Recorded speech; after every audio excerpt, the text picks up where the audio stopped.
The journalists also had their equipment either stolen or destroyed.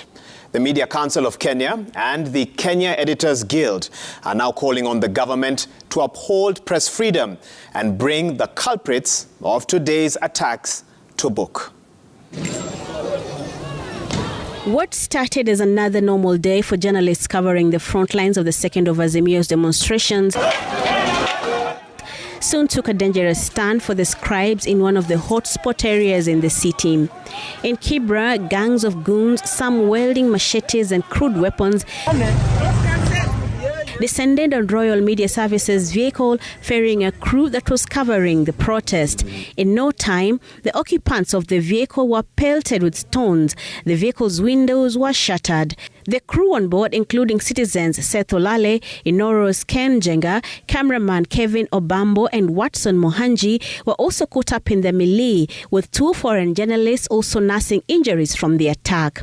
I lost my phone and my wallet, media press card and stuff. They attacked me, and then they wanted, I was holding Royal Media Services microphone. The journalists were not only attacked, but were also robbed of their personal effects and their tools of trade, including phones, cameras, and microphones. The attack on the media freedom and its practitioners spread beyond Nairobi County. In Ruiru, Kiambu County, the Nation Media Group broadcast journalists who were covering the invasion of the Northlands farm found themselves on the receiving end of yet another attack from the invaders.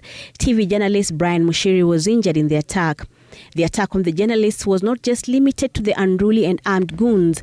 Two journalists working with Africa Uncensored were arrested by police while dispensing their duties. The two were arrested by the police as they covered the protest in Nairobi's Mathare area. They were detained but later released.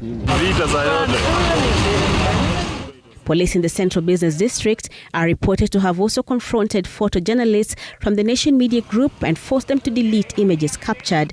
The attacks have been roundly condemned by the Media Council of Kenya and the Editors Guild. In a statement from the Media Council, the CEO David Omoyo says, and I quote, "It is essential that journalists are able to carry out their work without fear of violence or harassment, and that law enforcement agencies are held accountable for any actions that violate their rights and impede their ability to report on events." The Editors Guild, on the other hand, in a statement says that the trend of violence against journalists is not to be taken lightly, as it amounts to not just attacks against individuals, but assault against freedoms of the media and ultimately assault against the constitutional order.